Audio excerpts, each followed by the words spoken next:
Why can't we do the right thing? That reminds me of what happened to me, my experience, the experience I had when I gave back to my second child. I can never forget. That was in 2003. That was about 17 years ago. I can never forget. I had all my three kids in a government hospital.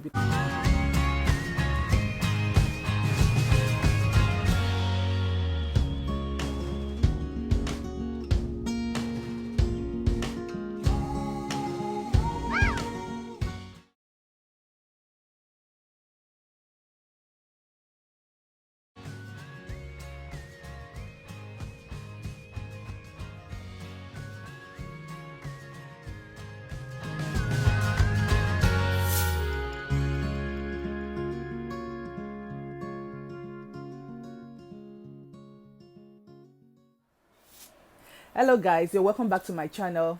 My name is Folakemi and the name of my channel is Folakemi Atos. I vlog about food, faith, family and general lifestyle.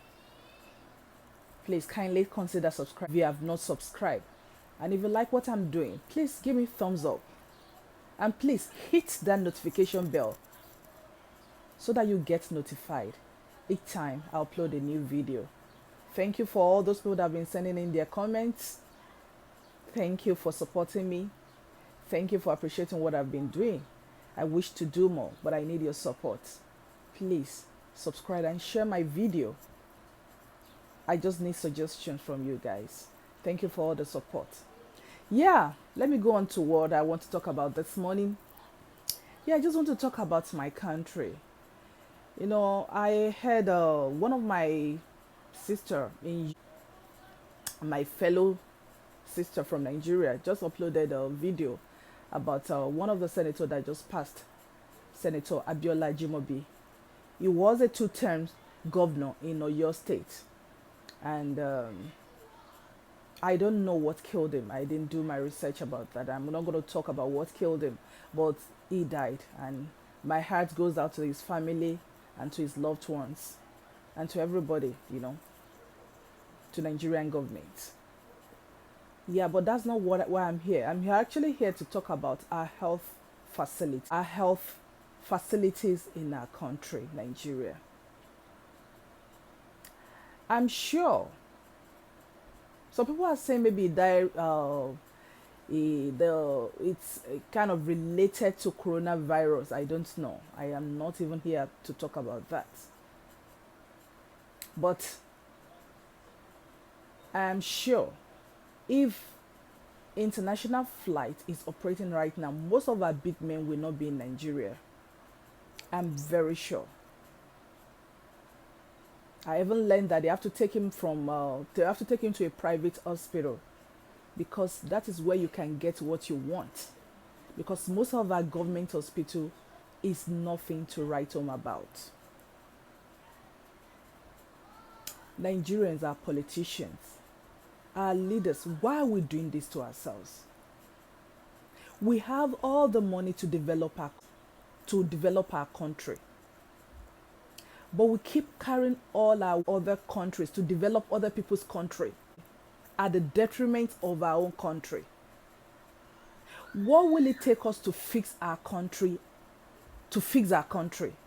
What will it take us to fix our hospitals? What will it take us to fix our schools? What will it take us to fix our roads? What will it take us to provide social and basic amenities, infrastructures to everyone? My mom is a nurse.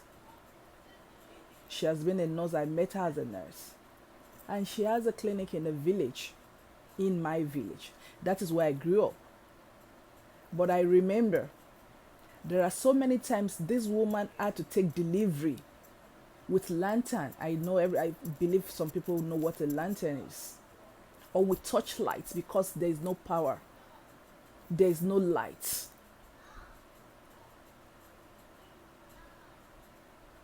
I know so many times because she has an emergency in the night, she needs to transfer them to a bigger hospital. But there is not even vehicle to do that. And people are even scared to even travel on the road because of so many things that can happen on the road. Why are we like this? Why can't I and just look inward? Why can't they use all our wealth, all the money they keep throwing around to develop our country? We have the money. We have all the resources. We have brains. We have people that are willing to work, but they are discouraged. That is why our youth are running about. They are leaving the country. They don't want to stay in their father's country because why will you be in your country and you'll be treated like a slave or worse than a slave?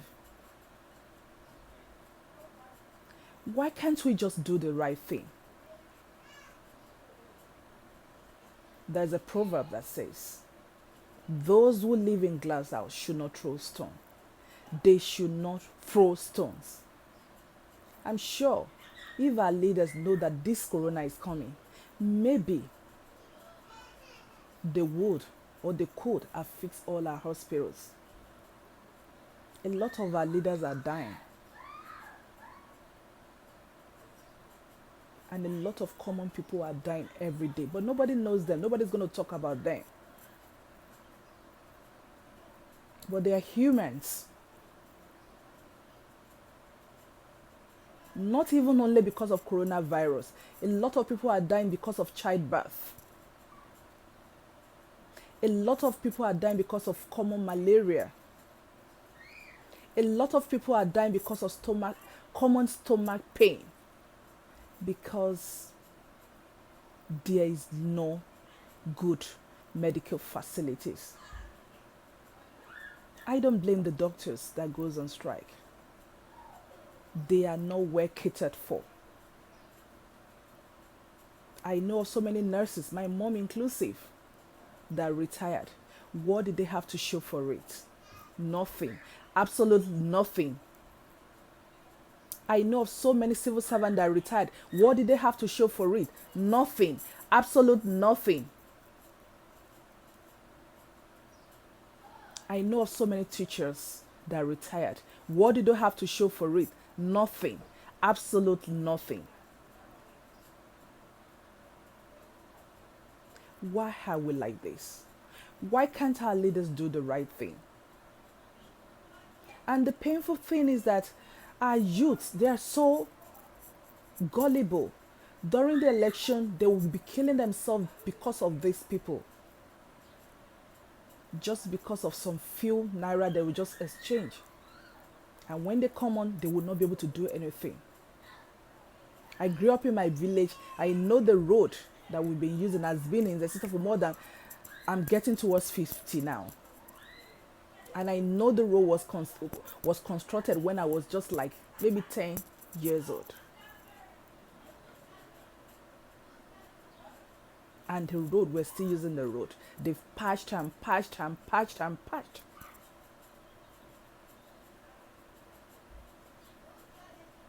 Why can't we do the right thing? So in my experience, the experience I had when I gave birth to my second child, I can never forget.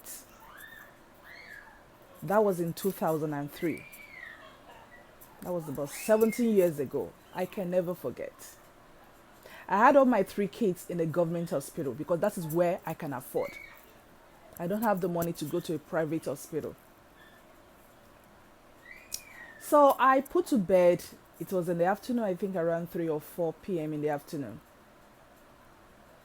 And after, they finished with me with the label, after the whole thing, the doctor came to tell me, or the nurse, I can't even remember. But someone just came to meet me and said, well, madam, just put your things together because you'll be discharged from here. And I asked, why? They said, because there's no best space for you to stay. And at that particular time, I was going through BLEEDING. I don't want to mention it because of the children who are watching. Serious one. And they knew. And I told them, I can't go home like this. Can't you see my condition? They said, yeah, they're going to give you, we're going to give you some drugs. Of course, you'll be all right. I said, I can't leave this place. You guys should better leave me in the labor ward or the labor room. I insisted, I'm not leaving. You've not even checked me. What if I go home and I bled to death? What if something happened to me? I can't even remember if at that time I had a phone. Who am I going to call? I wasn't mobile either. Even if I'm mobile, can I drive myself to the hospital with that condition? I insisted I'm not going to go. They said the only alternative is that maybe we can make a shift for you. You're going to sleep on the floor, that they can get a mattress and they're going to put it on the floor for me. I said I'm not sleeping on the floor and I'm not leaving the hospital. I have to make sure that I'm better. I have to make sure that this thing stops before I can go home. It was on Saturday. I can never forget that day.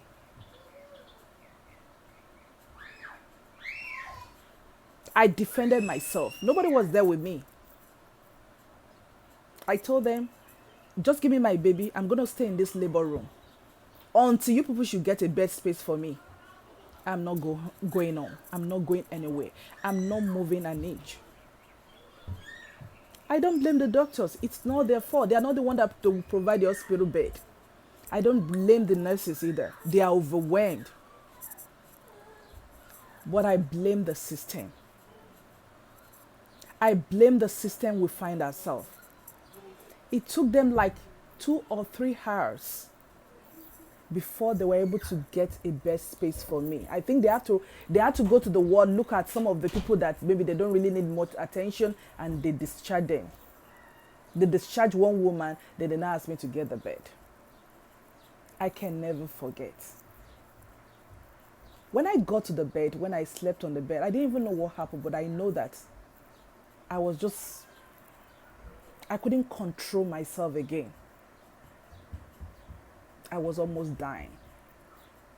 I had to call on the doctor, then they not check me, they have to give me some drips and everything.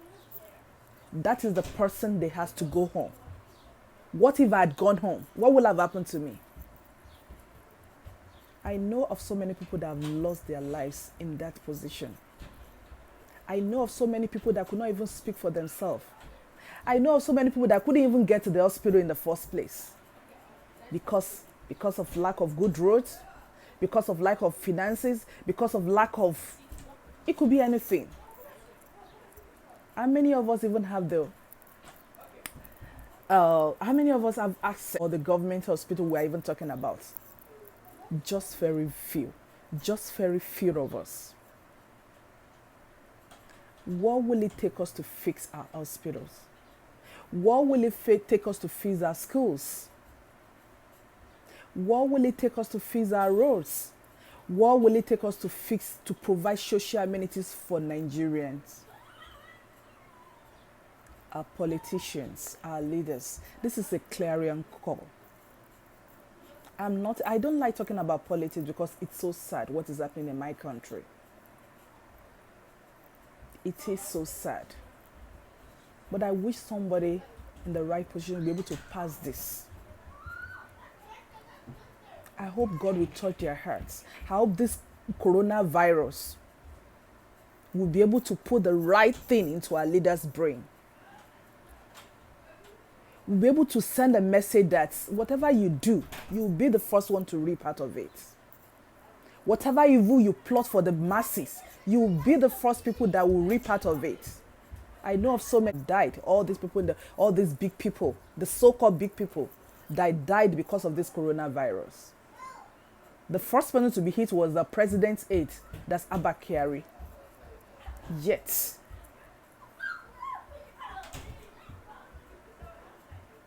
so many people are gone. So death that could have been prevented. Things that could have been prevented. I know of so many people that have lost their lives on our road, terrible roads. My mom could have died about maybe 20 or 30 years ago when she was involved in a fatal accident that nearly claimed her life. She was in the hospital for so many years. And even up till now, she's still suffering from the problem that was caused because of the bad road. Our roads, you can't even. I remember anytime I need to travel when I was in Nigeria, I have to start kabashing and praying and, binding and casting.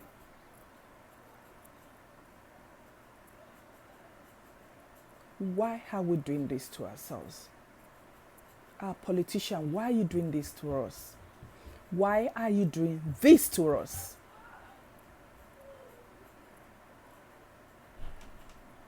Please, someone somewhere, share this. Let us continue to talk. Let us continue to. We need a better service. We deserve better lives. Our children deserve better lives. And even if you travel out, we still need to come back one day. Make that place a home for us. Make it befitting for us. We are not asking for too much. Fix our roads. Fix our hospitals. Fix our schools. Pay our doctors. Pay our nurses. Pay our teachers.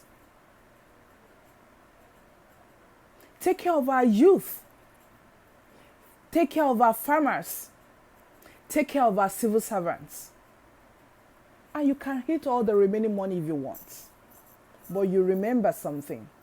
Our leaders and our politicians, vanity upon vanity. All those people that have been amassing the wealth, where are they today? May God help us. May God save our nation. May God heal our land. Thank you so much for staying. Thank you for listening to me. Please do consider subscribing if you have not subscribed. And like and share this video. Thank you so much.